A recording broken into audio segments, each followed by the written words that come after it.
하나님은 영이시니 예배하는 자가 신령과 진정으로 예배할지니라. 아멘.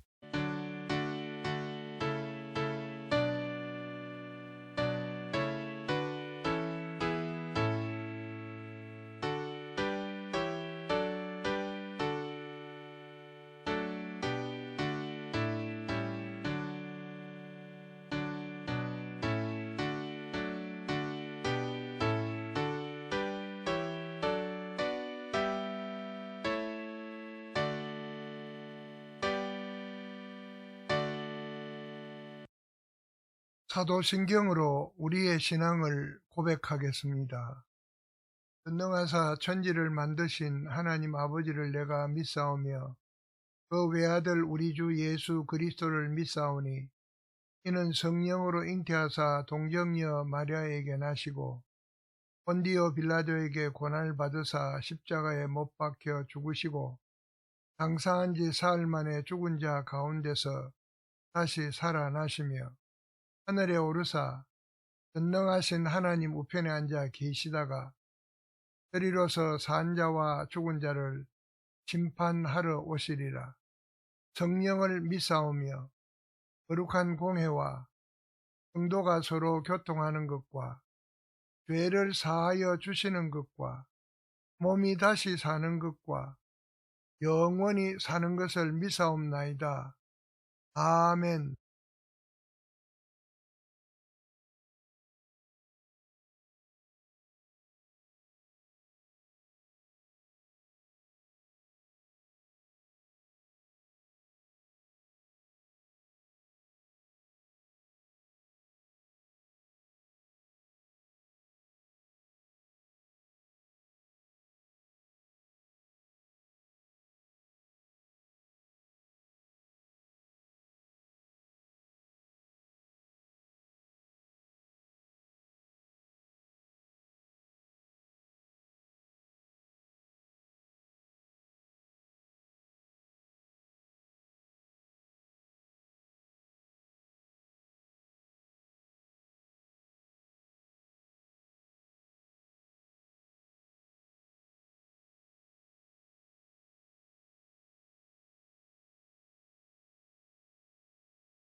역사를 주관하시는 전능하신 하나님 아버지, 간밤에도 저희를 지켜주셔서 오늘 주일을 맞이하게 하시고 주님 앞에 예배 드릴 수 있도록 인도하여 주신 아버지께 감사와 찬송을 드립니다. 특히 세상의 많은 사람 가운데 저희를 만세전에 택하여 주셔서 주님의 후사를 이을 주님의 자녀로 삼아주신 것 다시 한번 감사와 찬송을 드립니다.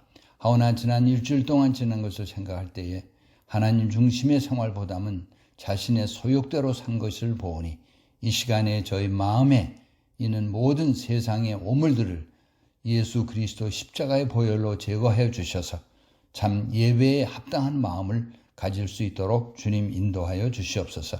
특별히 이 시간에 간구하는 것은 코비드-19 사태로 저희가 주의 전에 모이지 못하고 있지만은 어서 속히 이 문제를 해결해 주셔서 모이길 힘쓰라고 하신 말씀대로 모여서 주님께 예배 드릴 수 있는 날을 허락하여 주시기를 원합니다. 특별히 저희가 살고 있는 미국과 저희가 도원 조국 대한민국 지도자들이 하나님을 경외하는 사람들이 되어서 하나님 원하신 대로 두 나라를 이끌어갈 수 있도록 주님 인도하여 주시옵소서. 이 시간 문 목사님 내업은 방한 중에 있사오니 저들과 함께 해주셔서 저들이 방문하는 곳마다 만나는 사람에게마다 그리스도의 향기가 전달될 수 있도록 주님 인도하여 주시옵소서. 이제 주의 종을 통하여 정확무오한 하나님의 말씀을 받사오니 성령이 함께 하심으로 말씀을 받는 저희들 아멘 아멘으로 받게 하시고 또 말씀 받을 때 능력도 받아서 그 말씀대로 사는 저희 생활이 될 수 있도록 주님 인도하여 주시옵소서. 이제 예배 시작하는 첫 시간이 오며 마치는 시간까지 주 성삼위께서 함께하여 주시옵소서. 예수 이름으로 감사하며 기도합나이다. 아멘.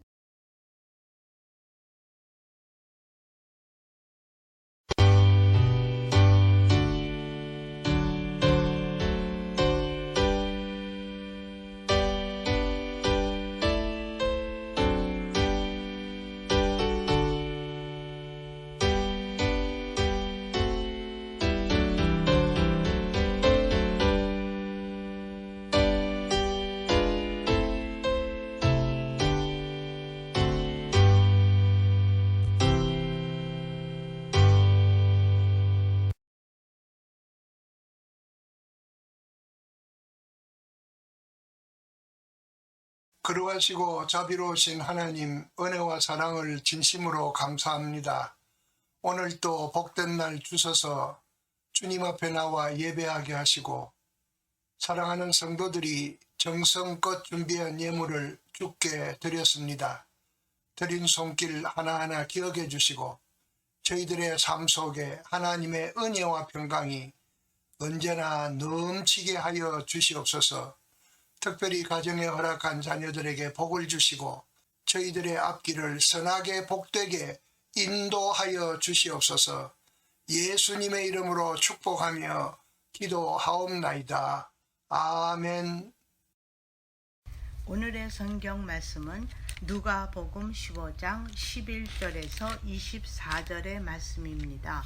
또 이르시되 어떤 사람에게 두 아들이 있는데 그 둘째가 아버지에게 말하되 아버지여 세상 중에서 내일에 돌아올 분깃을 내게 주소서 하는지라.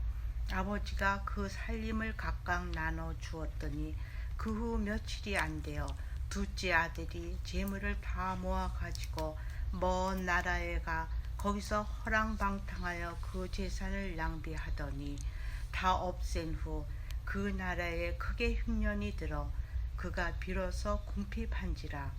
가서 그 나라 백성 중 한 사람에게 붙여 사니 그가 그를 들러 보내어 돼지를 치게 하였는데 그가 돼지 먹는 주염 열매로 배를 채우고자 하되 주는 자가 없는지라. 이에 스스로 돌이켜 이르되 내 아버지에게는 양식이 풍족한 품꾼이 얼마나 많은가.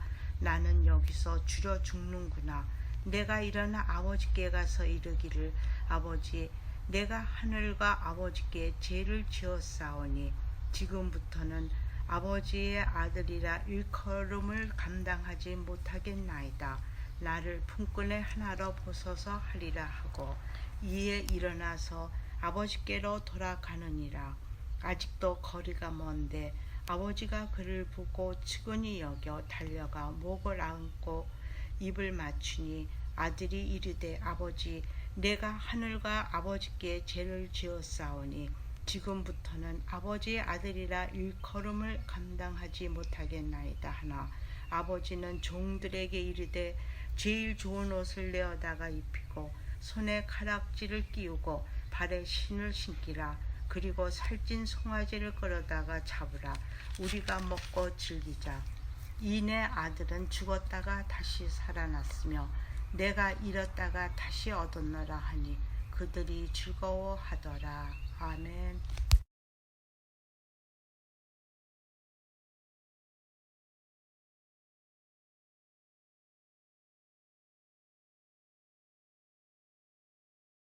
오늘은 여러분이 잘 아시는 신약에서도 굉장히 유명한 탕자의 비유에 대해서 말씀을 전하려고 합니다. 이제까지 그 탕자의 비유에 대한 해석은 허랑을 당한 그 아들이 스스로 회개하고 돌아와서 용서함을 받는 하나님의 사랑에 대해서 이야기를 많이 들었을 것입니다. 근데 어떻게 보면 이 설교를 듣다 보면은 내가 돌아가면 인본주의 구원의 초점이 하나님이 아니라 인간이 탕자에게 있는 것처럼 아마 그렇게 얘기를 많이 했을 것입니다. 찾아진 탕자의 이야기라는 제목으로 여러분과 말씀을 나누려고 합니다. 첫 번째 탕자의 이야기입니다. 그 이야기는 나와 우리들의 이야기입니다. 이 이야기를 잘 이해하려면 그 배경을 먼저 알아야 됩니다. 본문의 경우에는 아들이 둘이었기 때문에 장자에게 3분의 2를 상속하고 차남인 둘째 아들에게 3분의 2를 나눠주게 되어 있습니다. 물론 죽기 전에 분배를 하고, 그러나 행사는, 그 유산의 행사는 부모님이 돌아가신 후에 그 행사하게끔 되어 있습니다. 근데 오늘 이야기를 보면은 탕자는 아버지가 살아계신데 욕을 합니다. 그리고 행사를 합니다. 그것은 그 당시에서도 이해할 수 없는 그 폐역한 자녀의 모습이었습니다. 신명기 21장 18절부터 21절을 읽어보겠습니다. 사람에게 완악하고 폐역한 아들이 있어 그 아비의 말이나 그 어미의 말을 순종치 아니하고 부모가 징책하여도 듣지 아니하거든 그 부모가 그를 잡아가지고 성문에 이르러 그 성읍 장로들에게 나아가서 그 성읍 장로들에게 말하기를 우리의 이 자식은 완악하고 폐역하여 우리 말을 순종치 아니하고 방탕하며 술에 잠긴 자라거든 그 성읍의 모든 사람들이 그를 돌로 쳐 죽일지니 이같이 네가 너희 중에 악을 제하라. 그리하면 온 이스라엘을 듣고 두려워하리라. 폐역한 자녀에 대한 율법입니다. 하나님의 은혜를 떠난 폐역한 자로 그렇게 여기고, 그리고 돌에 맞아 죽어도 싼 자로 율법은 정하고 있습니다. 아버님이 돌아가시지도 않았는데 청구하고 떼써서 그것을 행사하고 결국은 그것을 허라방탕 다 탕진하는 둘째 아들의 이야기에 그들은 분노를 합니다. 그리고 그 이야기는 점점 발전되어서 허랑방탕으로 끝나는 것이 아니라 혐오스러운 돼지와 동거를 하는 모습을 보여줍니다. 또 더 나아가서 돼지를 칩니다. 그런데 실상은 그것은 누구의 이야기입니까? 모든 인간들이 이러한 상태임을 로마서 3장 9절부터 18절에는 우리에게 잘 보여주고 있습니다. 그것은 하나님의 판결문입니다. 하나님께서 우리를 어떻게 보느냐, 그것을 잘 보여주고 있습니다. 그리고 로마서 3장 10절에 보면은 의인은 없는 게 하나도 없다고 하나님께서는 땅땅땅 판결을 해버리십니다. 즉 의인으로서 구원을 받을 사람이 하나도 없음을 말씀하고 있습니다. 둘째 아들의 그 모습은 구원받기 전에 나의 모습이요 아직도 남아있는 죄된 나의 모습인 것입니다. 하나님의 가장 귀한 유산 예수 그리스도를 우리에게 주셨습니다. 근데 그것도 부족하다고 이 땅에서 더 잘 살아야겠다고 그 약속을 땡겨달라고 하는 둘째 아들의 모습이 우리에게 있는 것입니다. 그 탕자 둘째 아들의 회심하는 모습, 스스로 돌이켜는 마치 둘째 아들에게 회개의 주도권이 있는 것처럼 보여집니다. 예수님 없이도 구원을 받을 수 있는, 예수님의 십자가 구원을 마치 인간이 시작하고 인간이 이룰 수 있는 것처럼 그렇게 비춰집니다. 스스로 돌이켜를 원어로 보면은 자기 자신에게로 왔다 되돌아갔다 거울에 비추어 보았다, 자기 자신이 어떤 존재인지 알았다는 그런 뜻입니다. 돼지와 주업열매 쟁탈전을 벌이던 아들은 어느 순간 자기 자신이 돼지와 같은 삶을 사는 것을 알게 됩니다. 정신을 차린 것입니다. 아담의 범죄 이후 점점 더 악해가고 피폐해지는 모든 인류의 모습을 탕자의 모습 앞에는 놓아서 우리에게 보여주고 있는 것입니다. 누가 그런 모습을 보게 합니까? 하나님의 자녀들이 자신의 제대로 모습을 발견할 수 있는 유일한 방법, 근거는 우리에게 있지 않고 하나님께 있습니다. 누가 죄에 대하여, 의에 대하여, 심판에 대해서 알게 합니까? 요한복음 16장 7절부터 11절은 성령이 아니고는 그것은 가능하지 않다고 우리에게 분명히 말을 하고 있습니다. 저도 하나님을 찾으려 했으나 못 찾았습니다. 해결할 수도 없었고 믿어지지도 않았습니다. 성령께서 나의 모습을 보여주지 않았다면 저는 영영 하나님을 만나지 못했을 것입니다. 내가 스스로 본 것이 아니라 나는 기껏 사람들 사이에서 나를 판단하고 내가 의롭다 생각했지만 성령이 하나님 앞에서 나의 모습을 보게 함으로 회개케 해주셨습니다. 죄에 대해서, 의에 대해서, 심판에 대하여 십자가를 분명하게 보여주셨습니다. 내가 돼지구나. 이 세상은 돼지우리구나. 이 세상이 추구하는 것이 주엄 열매구나 라고 깨달은 것은 하나님의 은혜로, 나를 찾아온 성령의 은혜로만 가능했던 것입니다.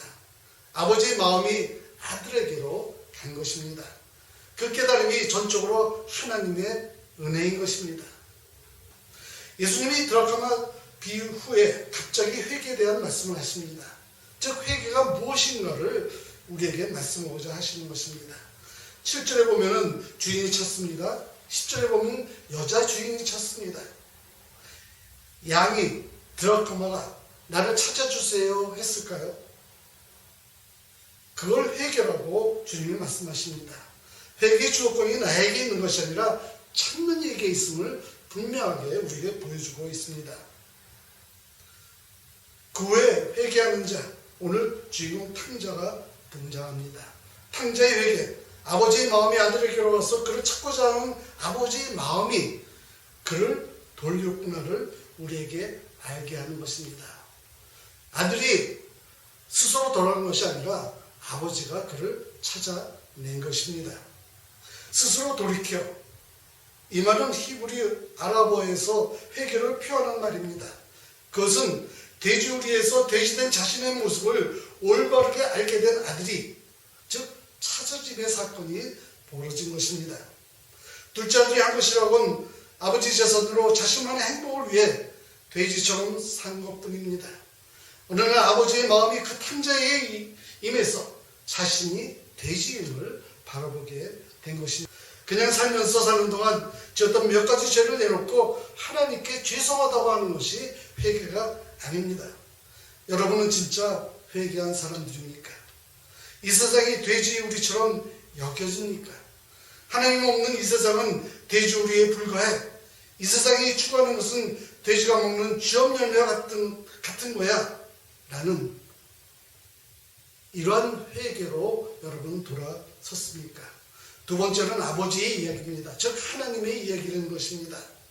예수님은 자신을 찾아온 세례와 창기, 죄인들을 다 둘째 아들 속에 넣어서 바리새인 서기관에게 제시하는 것입니다. 너희들이 율법 관습에 의해 이 둘째 아들이 행위에 분노하고 있는데 그를 죽이고 싶을 만큼 분노하고 있음을 안다. 맞다. 그는 죽어 마땅하다. 그러나 하나님의 은혜와 사랑은 그런 자의 더러운 죄까지도 모두 덮어 씌울 만큼 위대하다는 것을 가르치고 있는 것입니다. 주님은 단순히 하나님께 회개하면 용서하신다는 교훈을 주는 것이 아닙니다. 하나님 아버지를 세상에 나타내게 하시는 그 하나님의 은혜의 해를 전파하는 임무를 누가복음 4장 18절 19절처럼 훌륭하게 수행해내고 있는 것입니다. 하나님 아버지가 어떠한 분이신가를 그들이 생각하고 있는 하나님이 아니라 하나님은 이러한 분이라고 차근차근히 계시하고 있는 것이 오늘의 이야기인 것입니다. 이 비유 속에 보물처럼 숨겨져 있는 십자가가 어디 있는지 궁금하지 않습니까? 돼지우리 속에서 외부에서 침투된 은혜의 결과로 돼지우리 같은 세상에서 눈을 들어 아버지를 보게 됩니다. 이 세상은 돼지우리요, 자신이 돼지이며 자신이 추구하였던 쾌락과 행복은 단지 세상이 줄 수 있는 주역 열매임을 우리에게 보여주고 있는 것입니다. 이는 마치 욥이 자신의 마음을 채우던 돈, 자식, 부인, 재산, 이웃, 친구가 다 떨어져 나가자 그때 내가 귀로만 듣던 하나님을 이제 눈으로 봅니다라는 고백과 같습니다. 이는 마치 야곱이 형과 아버지에게 사기치고 전부 잊어버려서 완전히 빈 덜덜이가 되어 외산집주로 도망가면서 그에게 하나님이 보인 것과 같은 것입니다. 우리는 이 세상에서 완전히 털려야, 비워져야 나는 죄이죠, 아무것도 아니라는 그런 것을 깨닫게 되고 그때서야 아버지가 보이는 것입니다. 그 이야기가 탕자의 비유여 아버지의 모습인 것입니다. 여러분과 저가 완전히 무력한 티끌이라는 것, 돼지 같다는 것을 예수님을 믿기 전에 믿은 후에도 쉽게 변하지 않는 이유가 바로 여기에 있습니다. 또 하나님 앞에서 그렇다는 것이 계속 드러나는 것이 하나님의 은혜인 것을 우리는 알아야 되는 것입니다.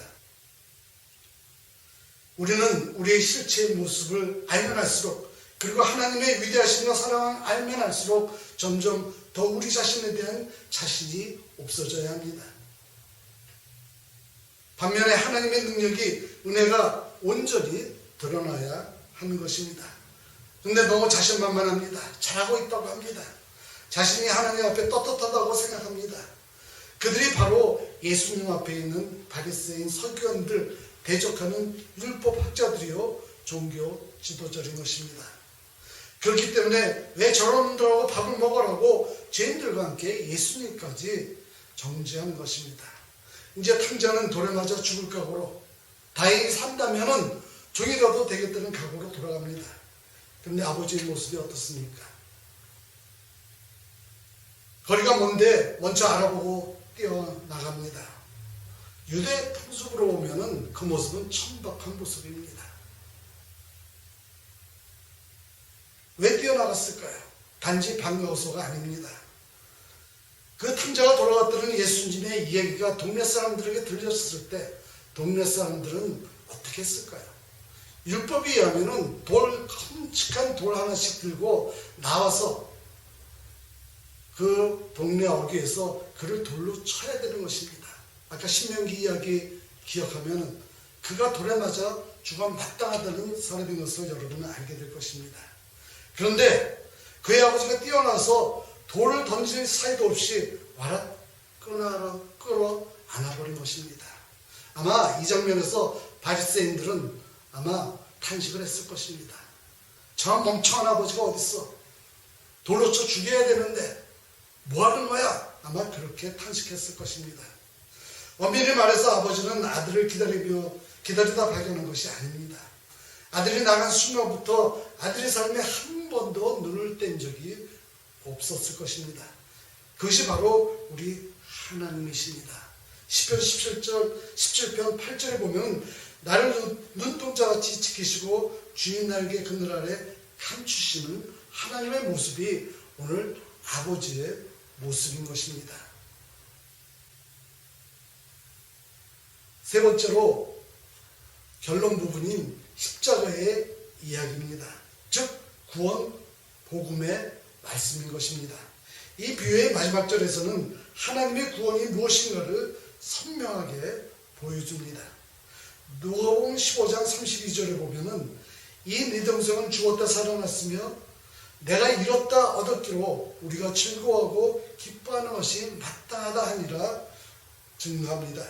둘째 아들은 죽었다가 살아난 자, 잃었다가 얻은 자라고 아버지가 말을 합니다. 아버지의 뜻을 헤아리지 못하고 자기 마음대로 아버지를 떠나서 그 귀한 유산을 자기의 쾌락과 만족만을 위해서 살았던 둘째 아들은 율법에 의해 맞아 죽어도 싼 자식입니다. 율법에 의해서 죽어야 되는 자입니다. 그런데 아버지가 일방적으로 돌로 쳐 죽어 마땅한 자식을 감싸 안고 그렇게 선언을 한 것입니다. 이 아이는 죽었다가 살아난 자야. 죽이지 마. 한번 죽었어. 다시 죽이지 마. 그것이 구원이고 복음인 것입니다. 우리는 모두 둘째 아들 탕자처럼 죽어 마땅한 자들입니다.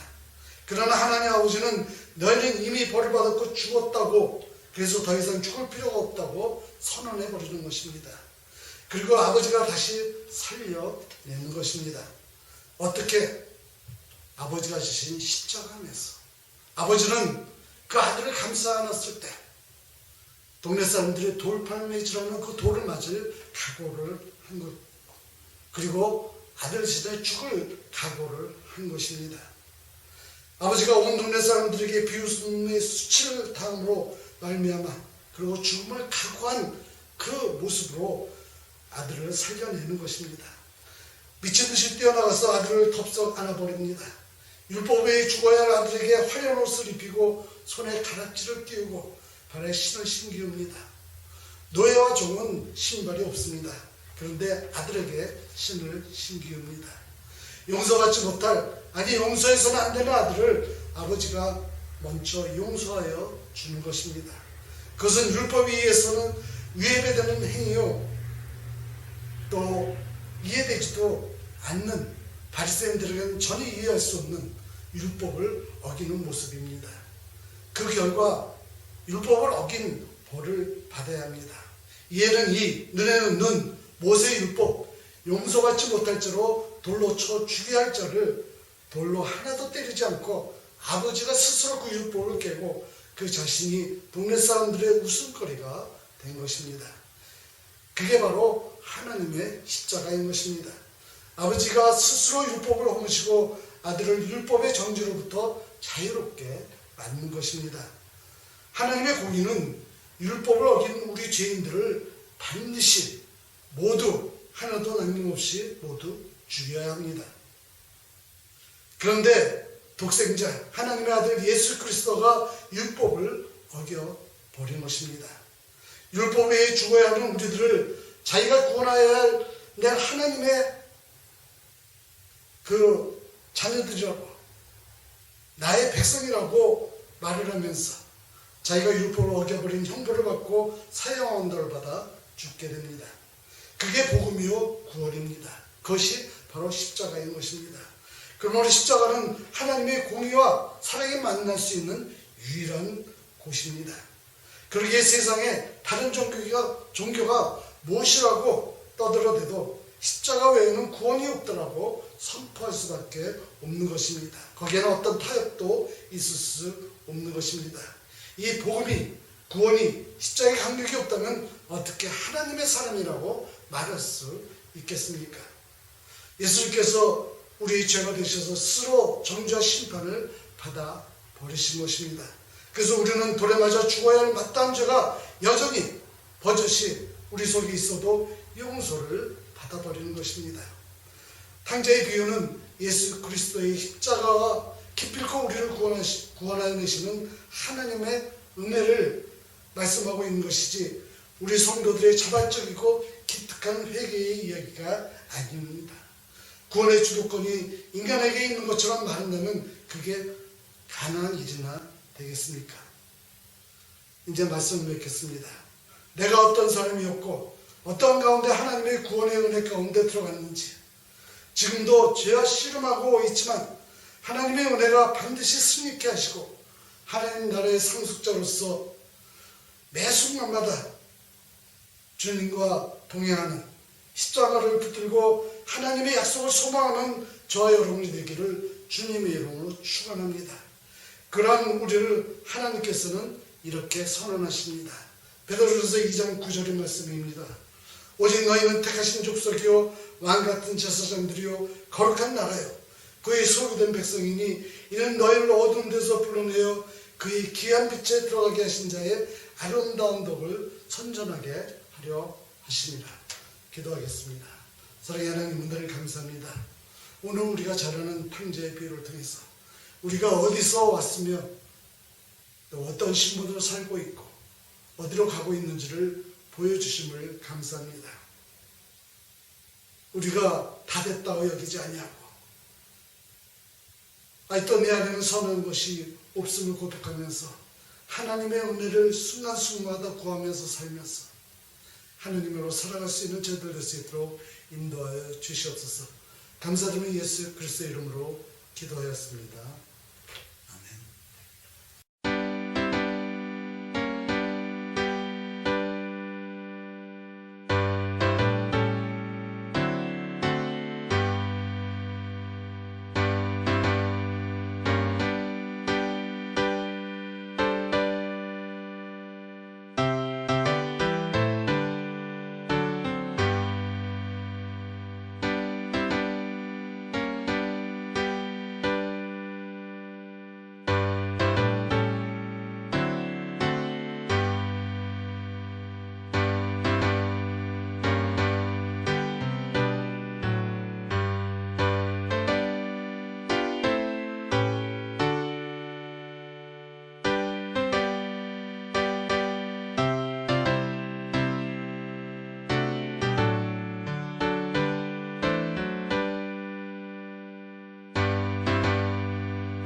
지금은 우리 주 예수 그리스도의 은혜와 하나님 우리 아버지의 높고 위대하신 사랑하심과 성령님의 교통하시고 인도하심이 오늘도 주님 앞에 나와 예배하는 우리 사랑하는 모든 성도들과 저희들의 가정과 저희들의 가정에 허락한 자녀들에게 영원토록 함께 있을지어다.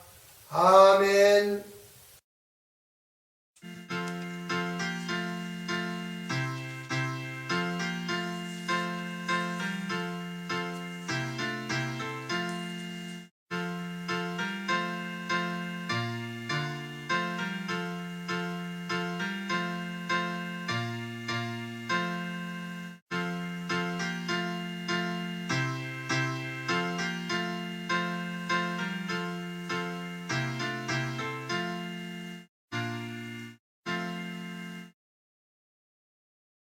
이제 예배를 마칩니다. 선교는 신앙인의 삶의 본분입니다. 선교의 열정으로 기도와 협력으로 함께 합시다. 오늘도 함께 해주셔서 감사합니다. 항상 주 안에서 평안하십시오.